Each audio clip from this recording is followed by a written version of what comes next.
Friends அனைவருக்கும் வணக்கம். Friends இன்றைக்கி பார்த்தீங்கன்னா வந்துட்டு ஒரு பக்காவான ஜேர்னி. மார்னிங்லே புறப்பட்டாச்சு. நம்ம பயணம் போகும்போது சரியான மிஸ்ட்டு. மார்னிங் பார்த்திங்கன்னா நல்ல மிஸ்ட்டு. அப்புறம் பார்த்திங்கன்னா நம்ம பெங்களூர் சென்ட்ரல் வந்தாச்சு.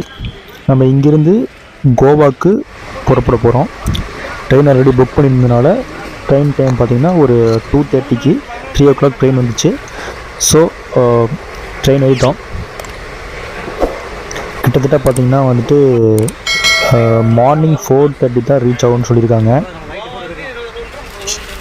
ஏன்னா பெங்களூர்லேருந்து கோவா போகிறதுக்கு நமக்கு கிட்டத்தட்ட ஒரு 12 hours நினைக்கிறேன். ஐ திங்க் மார்னிங் நம்ம ரீச் ஆகிட்டோம். ரீச் ஆன இடம் பார்த்திங்கன்னா வந்து இது வந்து மட்கான். 4:30க்கு வந்துட்டோம். அங்கேருந்து நம்ம கார் புக் பண்ணியிருந்தோம். ஸோ அங்கேயே ரெஃபரன்ஸ் ஆகிட்டு அதுக்கு பக்கத்துலேயே வந்து ஒரு 12 kilometers நினைக்கிறேன் துசாகர் வாட்டர் ஃபால்ஸ் இருக்குது. ஸோ அங்கே ரீச் ஆகிட்டோம். இது வந்து பார்த்திங்கன்னா இங்கே 3 o'clock வரைக்கும் தான் நம்ம வந்து உள்ள என்ட்ரன்ஸ் ஆக முடியும். ஏன்னா 5:30க்குள்ளே நம்ம அங்கேருந்து கிளம்பி வந்துடணும். சரிங்களா? அவங்க டைமிங்கே அந்த மாதிரி தான். அதேமாதிரி ரெய்னி சீசனில் அலௌடு கிடையாது. பர் ஹெட்டுக்கு வந்து 900 rupees ஆகும். நமக்கு இந்த மாதிரி வந்து லைஃப் ஜாக்கெட் கொடுத்துருவாங்க. அதை போட்டு தான் நம்ம ஃபால்ஸில் இது பண்ணணும்.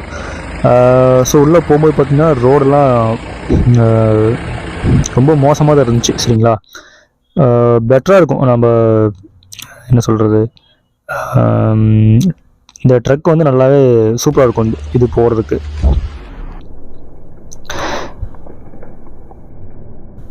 கிட்டத்தட்ட பார்த்திங்கன்னா இங்கேருந்து ஒரு 7 kilometers நினைக்கிறேன் உள்ளே போகிறது. இந்த வாட்டர் ஃபால்ஸ்குள்ளே போகிறதுக்கு 7 kilometers ஆகும்.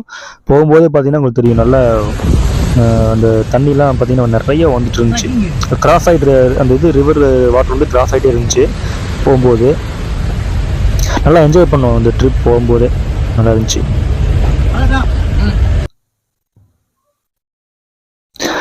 சேஃப்டி ஜாக்கெட்டு ஜீப் எல்லாம் சேர்த்து ஒரு பர் ஹெட்டுக்கு 900 rupees வரும். சரிங்களா? இந்த வண்டி பார்த்திங்கன்னா வர்றவங்க நம்ம என்ன பண்ணுவாங்கன்னா, ஒரு வண்டி இப்போ நம்ம கூட வரக்கூடிய அந்த வண்டியும் டிரைவரும் பார்த்திங்கன்னா நமக்காக வந்து 1 மணி நேரம் வெயிட் பண்ணுவாங்க. சரி 1.5 hours நினைக்கிறேன். 1.5 hours வெயிட் பண்ணுவாங்க. அதுக்கு மேலே போயிட்டா 500 rupees எக்ஸ்ட்ரா நம்ம பே பண்ணணும். சரிங்களா? நல்லா இருந்துச்சு. இந்த ட்ரிப் போகும்போது சூப்பராக இருந்துச்சு. ரோடு ரொம்ப மோசமாக இருக்குங்க. அதனால தான் நம்ம வண்டியில் அலோவ் பண்ணுறதில்ல. அவங்களே தனியாக வந்து அவங்க ஜீப் மட்டும் தான் அலோவ் பண்ணுவாங்க. நம்ம வண்டியில் அலோவ்டு கிடையாது. நீங்கள் யோசிச்சு பாருங்கள், ரெய்னி சீசனில் வந்து நம்ம இங்கெல்லாம் போகவே முடியாது. ஸோ அதனால தான் அந்த டைம் அவங்க வந்து அலோவ் பண்ணுறது கிடையாது.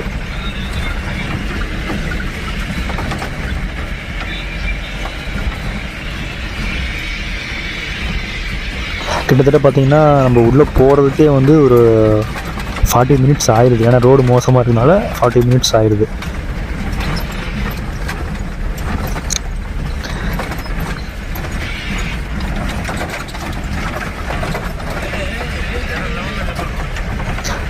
கொஞ்சம் தூரம் போனோன்னா அப்புறம் வந்துட்டு அதுக்கு மேலே ஜீப் போகாது.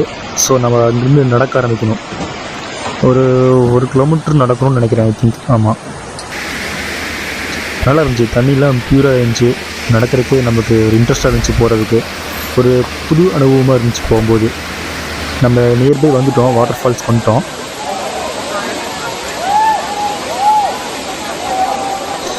பார்த்திங்கன்னா இங்கே இறங்கலாம்.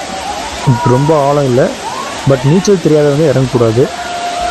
பட் லைஃப் ஜாக்கெட் இருக்கிறதுனால இறங்கலாம், தப்பு இல்லை. ஆனால் சேஃப்டியாக இருக்கிறது பெட்டர். அது பக்கத்துலேயே குரங்கு கொஞ்சம் அதிகமாக இருக்குங்க. குரங்கு கொஞ்சம் ஜாஸ்தி தான் அந்த. ஸோ நம்ம எதுவும் பண்ணலைன்னா அது நம்ம எதுவும் பண்ணாது. அப்புறம் பார்த்திங்கன்னா வாட்டர் ஃபால்ஸ் நம்ம போகும்போது கரெக்டாக அங்கே ட்ரெயின் வந்து கிராஸ் ஆச்சு.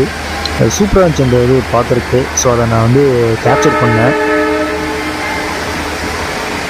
ஓகே ஃப்ரெண்ட்ஸ், இந்த வீடியோ பிடிச்சி லைக் பண்ணுங்கள், ஷேர் பண்ணுங்கள். இது வந்து பார்ட் 1 போட்டிருக்கேன். அடுத்த வீடியோ பார்ட் 2 போடுவேன். ஸோ நம்ம சேனலை சப்ஸ்கிரைப் பண்ணிக்கோங்க. அப்போ தான் உங்களுக்கு நோட்டிஃபிகேஷன் வரும். இந்த வீடியோ என்ஜாய் பண்ணால் கீழே கமெண்ட் பண்ணுங்கள், லைக் பண்ணுங்கள், சப்ஸ்கிரைப் பண்ணுங்கள். Thank you friends.